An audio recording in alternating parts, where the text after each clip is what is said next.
किसी गांव में बुढ़ी काकी अपने भतीजे बुद्धिराम के साथ रहती थी।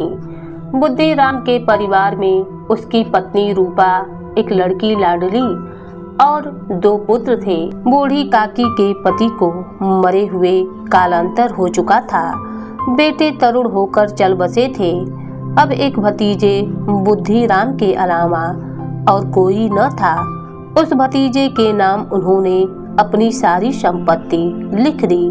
भतीजे ने भी सारी संपत्ति लिखवाते समय खूब लंबे चौड़े वादे किए, किंतु सब बेकार थे।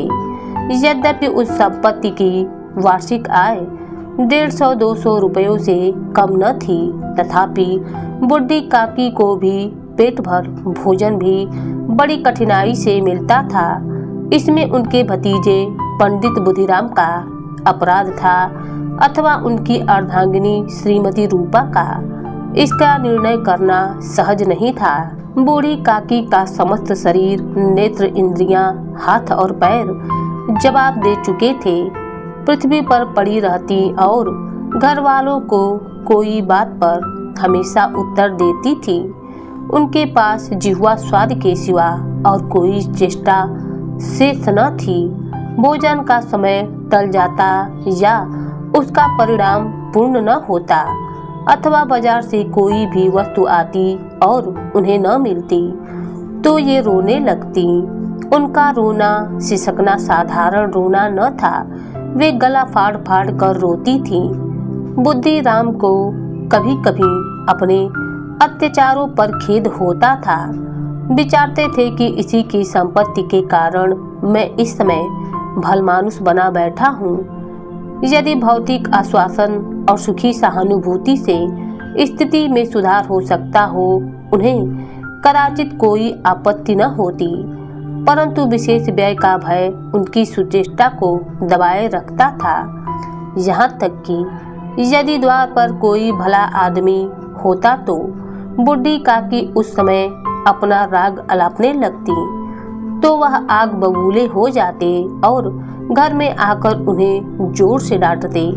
लड़कों को बुढ़ी से स्वाभाविक द्वेष होता है और फिर जब माता पिता का यह रंग रूप देखते तो वे बुढ़ी काकी को और भी सताया करते।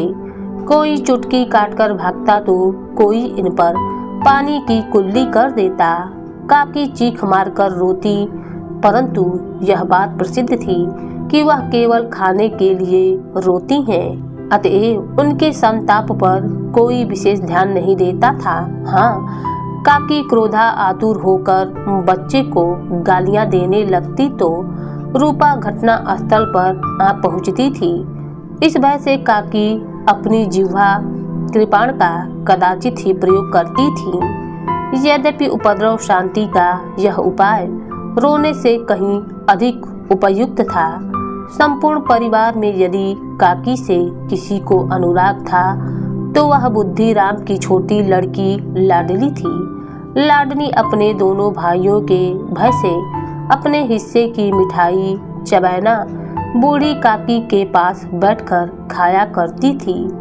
यही उसका रक्षागार था और यद्यपि काकी की शरण उसकी लोलुपता के कारण बहुत महंगी पड़ती थी। भाइयों के अन्याय से सुरक्षा कहीं सुलभ थी तो बस यही थी। इसी स्वार्था अनुकूल ने उन दोनों में सहानुभूति का आरोपण कर दिया था। एक रात का समय था। बुद्धिराम के द्वार पर शहनाइयां बज रही थीं और गांव के बच्चों का झुंड विस्मयपूर्ण नेत्रों से गाने का रसास्वादन कर रहा था। चारपाइयों पर मेहमान विश्राम करते हुए नाइयों से पैर दबवा रहे थे। समीप खड़ा भाट गाने सुना रहा था और सभी मेहमान वाह वाह पर ऐसा खुश हो रहे थे मानो इस वाह वाह का यथार्थ में वही अधिकारी है। 2-1 अंग्रेजी पढ़े हुए नवयुवक इन व्यवहारों से उदासीन थे। वे इस गंवार मंडली में बोलना अथवा सम्मिलित होना अपनी प्रतिष्ठा के प्रतिकूल समझते थे। आज बुद्धिराम के बड़े लड़के मुखराम का तिलक आया है। यह उसी का उत्सव है। घर के भीतर स्त्रियां गा रही थीं और रूपा मेहमानों के लिए भोजन में व्यस्त थी। भट्टियों पर कड़ाह चढ़ा रखे थे। एक में पूड़ियाँ कचौड़ियाँ निकल रही थी तो दूसरे में अन्य पकवान बनते थे। एक बड़े हांडे में मसालेदार सब्जी पक रही थी। घी और मसाले की सुगंध चारों ओर फैल रही थी। बूढ़ी काकी अपनी कोठरी में शोका में विचार की भांति बैठी हुई थी। यह स्वाद मिश्रित सुगंधित उन्हें बेचैन कर रही थी। वे मन ही मन विचार कर रही थी, संभवतः मुझे पूड़ियाँ न मिलेंगी। इतनी देर हो गई, कोई भोजन लेकर नहीं आया। मालूम होता है सब लोग भोजन कर चुके हैं, मेरे लिए कुछ नहीं बचा। यह सोचकर उन्हें रोना आया, परंतु अपशगुन के भय से वह रो न सकी। कैसी सुगंध है, अब मुझे कौन पूछता है। जब रोटियों के ही लाले पड़े हैं तब ऐसे भाग्य कहाँ कि भर पेट पूड़ियाँ मिले। यह विचार कर उन्हें रोना आया। कलेजे में हुंक सी उठने लगी, परंतु रूपा के भय से उन्होंने फिर मौन धारण कर लिया। बूढ़ी काकी देर तक इन्हीं दुखदायक विचारों में डूबी रही। घी और मसालों की सुगंध रह रह कर मन को आपे से बाहर किए देती थी। मुंह में पानी भर भर कर आता था। पूड़ियों का स्वाद स्मरण करके हृदय में गुदगुदी होने लगती थी। किसे पुकारूं, आज लाडली बेटी भी नहीं आई। दोनों छोकरे सदा दिख जाया करते थे, आज उनका भी कहीं पता नहीं। कुछ मालूम तो हो कि क्या बन रहा है।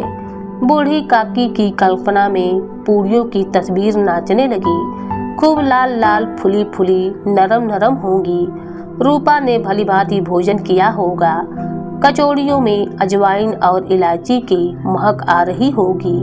एक पूड़ी मिलती तो जरा हाथ में लेकर देखती, क्यों न चलकर कड़ाह के सामने ही बैठूं। पूड़ियाँ छन छन कर तैयार होंगी। कड़ाह से गरम गरम निकालकर थाल में रखी जाती होंगी। फूल हम घर में भी सूंघ सकते हैं, परंतु वाटिका में कुछ और बात होती है। इस प्रकार निर्णय करके बूढ़ी काकी उकड़ू बैठकर हाथों के बल सरकती हुई बड़ी ही कठिनाई से चौखट से उतरी और धीरे धीरे रेंगती हुई कड़ाह के पास जा बैठी। यहाँ आने पर उन्हें उतना ही धैर्य हुआ जितना भूखे कुत्ते को खाने वाले के सम्मुख बैठने में होता है। रूपा उस समय कार्यभार से उद्विग्न हो रही थी। कभी इस कोठे में जाती, कभी उस कोठे में, कभी कड़ाह के पास जाती, कभी भंडार में जाती। किसी ने बाहर से आकर कहा, महाराज ठंडई मांग रहे हैं। ठंडई देने लगती। इतने में फिर किसी ने आकर कहा, भाट आया है, उसे कुछ दे दो। भाट के लिए सीधा निकाल रही थी कि एक तीसरे आदमी ने आकर पूछा, अभी भोजन तैयार होने में कितना विलंब है, जरा ढोल मजीरा उतार दो। बेचारी अकेली स्त्री दौड़ते दौड़ते व्याकुल हो रही थी, झुंझलाती थी, कुढ़ती थी, परंतु क्रोध प्रकट करने का अवसर न पाती थी। भय होता कहीं पड़ोसी ने यह कहने न लगे। इतने में उबल पड़ी। प्यास से स्वयं कंठ सूख रहा था। गर्मी के मारे कूकी जा रही थी, परंतु इतना अवकाश न था कि जरा पानी पी ले अथवा पंखा लेकर झल ले। यह भी खटका था कि जरा आंख हटी और चीजों की लूट मची। इस अवस्था में उसने बूढ़ी काकी को कड़ाह के पास बैठे देखा तो जल गई। क्रोध रोक न सकी। उसका भी ध्यान न रहा कि पड़ोसने बैठी हुई है। मन में क्या कहेंगी, पुरुषों में लोग सुनेंगे तो क्या कहेंगे। जिस प्रकार मेढक केचुए पर झपटता है, उसी प्रकार वह बूढ़ी काकी पर झपट पड़ी और उन्हें दोनों हाथों से झटक कर बोली, ऐसे पेट में आग लगे, पेट है या भाड़। कोठी में बैठते हुए क्या दम घुटता था। अभी मेहमानों ने नहीं खाया, भगवान को भोग नहीं लगा, तब तक धैर्य न हो सका। आकर छाती पर सवार हो गई हो। जल जाए ऐसी जीभ, दिन भर खाती न होती तो जाने किसकी हांडी में मुंह डालती। गांव देखेगा तो क्या कहेगा कि बुढ़िया भरपेट खाने को नहीं पाती, तभी तो इस तरह मुंह बाए फिरती है। नाम बेचने पर लगी है, नाक कटवाकर ही दम लेंगी, इतनी ठूसती है, न जाने कहाँ भस्म हो जाता है। भला चाहती हो तो जाकर कोठरी में बैठो, जब घर के लोग खाने लगेंगे तब तुम्हें भी मिलेगा। तुम कोई देवी नहीं हो कि चाहे किसी के मुंह में पानी न जाए, परंतु तुम्हारी पूजा सबसे पहले हो जाए। बूढ़ी काकी ने सिर उठाया, न रोई और न बोली, चुपचाप रेंगती हुई अपनी कोठरी में चली गई। आवाज ऐसी कठोर थी कि हृदय और मस्तिष्क की संपूर्ण शक्तियां, संपूर्ण विचार और संपूर्ण भार उसी को आकर्षित हो रही थी। भोजन तैयार हो गया, आंगन में पत्तलें पड़ गईं, मेहमान खाने लगे। स्त्रियों ने जेवनार गीत गाना आरंभ कर दिया। मेहमानों के नाई और सेवागण भी उसी मंडली के साथ किंतु कुछ हटकर भोजन करने बैठे थे, परंतु सभ्यता अनुसार जब तक सबके सब खाना न खा चुके होते कोई उठ नहीं सकता था। दो एक मेहमान जो कुछ पढ़े लिखे थे, सेवकों के दीर्घा आहार पर झुंझला रहे थे। वे इस बंधन को व्यर्थ और बेकार की बात भी समझते थे। बूढ़ी काकी अपनी कोठरी में जाकर पश्चाताप कर रही थी कि मैं कहां से कहां आ गई। उन्हें रूपा पर बहुत क्रोध आ रहा था, अपनी जल्दबाजी पर दुख था। सच ही तो है, जब तक मेहमान लोग भोजन कर चुकेंगे घर वाले कैसे खाएंगे। मुझसे इतनी देर भी न रहा गया, सबके सामने पानी उतर गया। अब जब तक कोई बुलाने नहीं आएगा न जाऊंगी। मन ही मन इस प्रकार का विचार कर वह बुलाने की प्रतीक्षा करने लगी, परंतु घी की रुचिकर सुवास बड़ी धैर्य परीक्षक प्रतीत हो रही थी। उन्हें एक एक पल एक एक युग के समान मालूम होता था। अब पत्तल बिछ गई होगी, अब मेहमान आ गए होंगे, लोग हाथ पैर धो रहे होंगे, नाई पानी दे रहा होगा।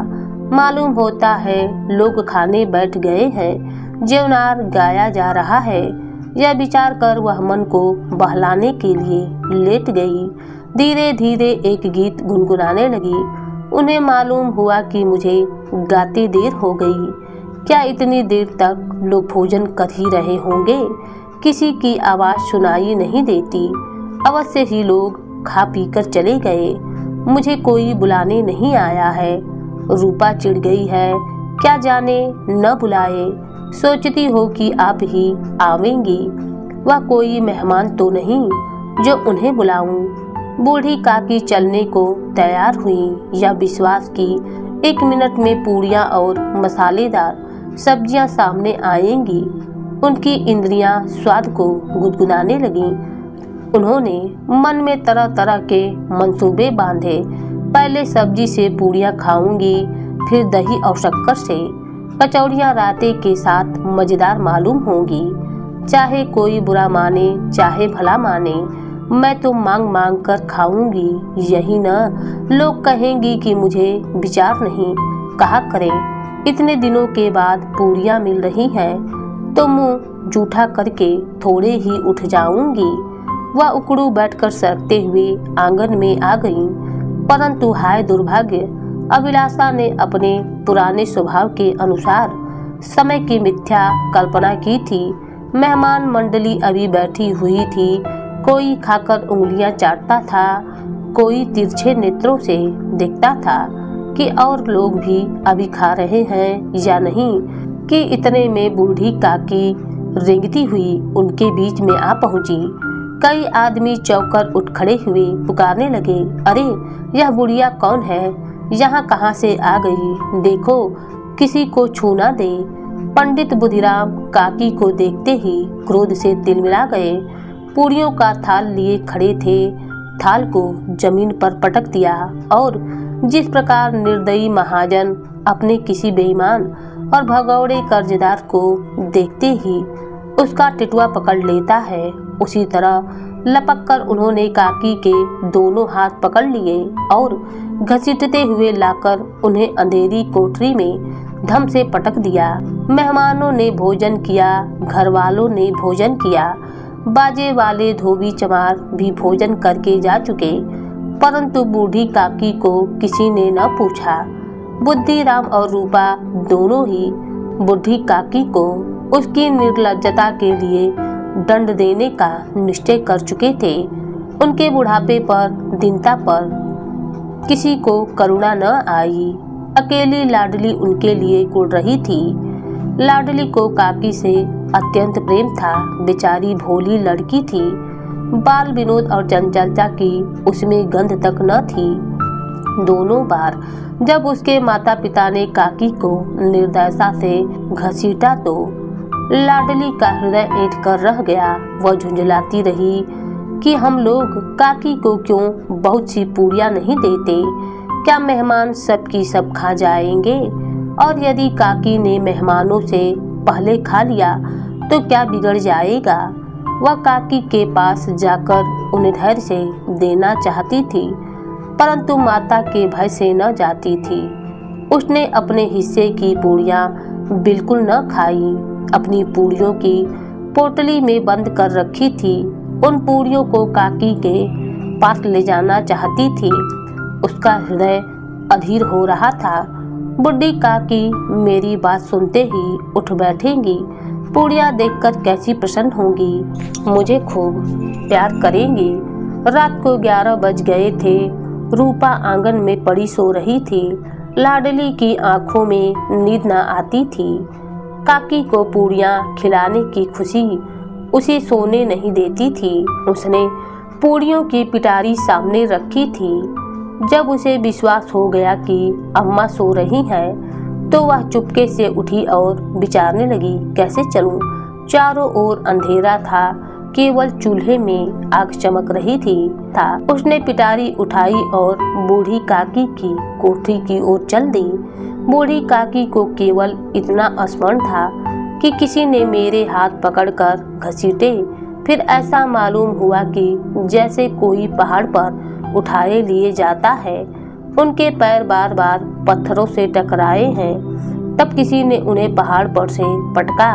वे मूर्छित हो गईं। जब वे सचेत हुई तो किसी की जरा भी आहट न मिलती थी। समझी कि सब लोग खा पी कर सो गए और उनके लिए मेरी तकदीर भी सो गई है। रात कैसे कटेगी, राम, क्या खाऊं, पेट में अग्नि धड़क रही है। हाँ, किसी ने मेरी सूद न ली।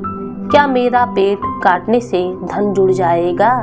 इन लोगों को इतनी भी दया नहीं आती कि न जाने बुढ़िया कब मर जाए। उसका जी क्या दुखावे। मैं पेट की रोटियां ही खाती हूँ कि और कुछ। इस पर यह हाल है। मैं अंधी अपाहिज ठहरी न, कुछ सुनूं न बुझूं। यदि आंगन में चली गई तो क्या बुद्धिराम से इतना कहते न बनता था कि काकी अभी लोग खाना खा रहे हैं, फिर आना। मुझे घसीटा पटका। उन्हीं पूड़ियों के लिए रूपा ने सबके सामने गालियां दी। उन्हीं पूड़ियों के लिए इतनी दुर्गति करने पर भी उनका पत्थर का कलेजा न पसीजा। सबको खिलाया, मेरी बात तक न पूछी। जब तब नहीं दिए तो अब क्या देंगे, यह विचार कर काकी निराशा में संतोष के साथ लेट गईं। ग्लानि से गला भर भर आता था, परंतु मेहमानों के भय से रोती न थी। ऐसा कानों में आवाज आई, काकी उठो, मैं पूड़ियां लाई हूँ। काकी ने लाडली की बोली पहचान ली। चटपट उठ बैठी। दोनों हाथों से लाडली को टटोला और उसे गोद में बिठा लिया। लाडली ने पूड़ियां निकालकर दे दी। काकी ने पूछा, क्या तुम्हारी अम्मा ने दी हैं? लाडली ने कहा, नहीं, यह मेरे हिस्से की हैं। काकी पूड़ियों पर टूट पड़ी। 5 मिनट में पिटारी खाली हो गई। लाडली ने पूछा, काकी पेट भर गया? जैसे थोड़ी सी वर्षा ठंडक के स्थान पर और भी गर्मी पैदा कर देती है, उस भांति इन थोड़ी सी पूड़ियों ने काकी की सुविधा और इच्छा को और ही उत्तेजित कर दिया था। वह बोली, नहीं बेटी, जाकर अम्मा से और मांग लाओ। लाडली ने कहा, अम्मा सोती हैं, जाऊंगी तो मारेंगे। काकी ने पिटारी को फिर टटोला। उसमें कुछ खुरचन गिरी थी, बार बार होठों से चाटती थी, चटकारे भरती थी। हृदय ममोस रहा था कि और पूरियां कैसे पाऊं। काकी का अधीर मन इच्छाओं के प्रबल प्रवाह में बह गया। उचित और अनुचित का विचार जाता रहा। वे कुछ देर तक उस इच्छा को रोकती रहीं। सासा लाडली से बोली, मेरा हाथ पकड़कर वहां ले चल जहां मेहमानों ने बैठकर भोजन किया है। लाडली उनका अभिप्राय समझ न सकी। उसने काकी का हाथ पकड़ा, ले जाकर जूठे पत्तलों के पास बिठा दिया। बुढ़िया पत्तलों से पूरियों के टुकड़े चुन चुन कर भक्षण करने लगी।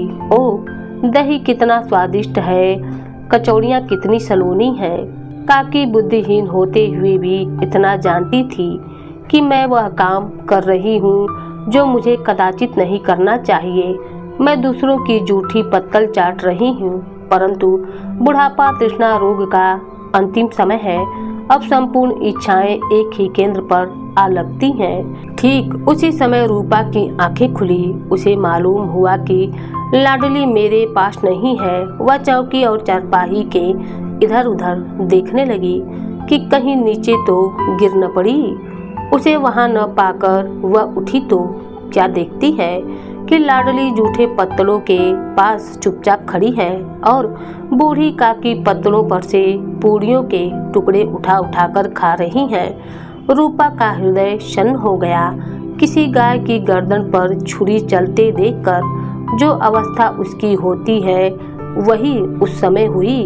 एक ब्राह्मणी दूसरों की जूठी पत्तल टटोले, इससे अधिक शोकामय दृश्य असंभव था। पूरियों के कुछ ग्रासों के लिए उसकी चचेरी सास ने ऐसा निष्कर्म कर्म कर रही है। यह वह दृश्य था जिसे देखकर देखने वाले लोगों के हृदय कांप उठते हैं। ऐसा प्रतीत होता है मानो जमीन रुखी गई है, आसमान चक्कर खा रहा है, संसार पर कोई आपत्ति आने वाली है। रूपा को क्रोध न आया। शोक के सम्मुख क्रोध कहाँ, करुणा और भय से उसकी आंखें भर आईं। इस अधर्म का भागी कौन है? उसने सच्चे हृदय से गगन मंडल की ओर हाथ उठाकर कहा, परमात्मा मेरे बच्चों पर दया करो, इस अधर्म का दंड मुझे मत दो, नहीं तो मेरा सत्यानाश हो जाएगा। वह सोचने लगी, हाय कितनी निर्दयी हूँ, जिसकी संपत्ति से मुझे 200 रुपये आय हो रही है, उसकी यह दुर्गति और मेरा कारण। हे दयामय भगवान, मुझसे बड़ी भारी चूक हुई है, मुझे क्षमा करो। आज मेरे बेटे का तिलक था, सैकड़ों मनुष्यों ने भोजन पाया, मैं उनके इशारों की दासी बनी रही, अपने नाम के लिए सैकड़ों रुपए व्यय कर दिए, परंतु जिसकी बदौलत हजारों रुपए खाए हैं उसे उस उत्सव में भी भरपेट भोजन न दे सकी। केवल इसी कारण तो वह वृद्धा असहाय है। रूपा ने दिया जलाया, अपने भंडार का द्वार खोला और एक थाली में संपूर्ण सामग्रियां सजाकर बूढ़ी काकी की ओर चल दी।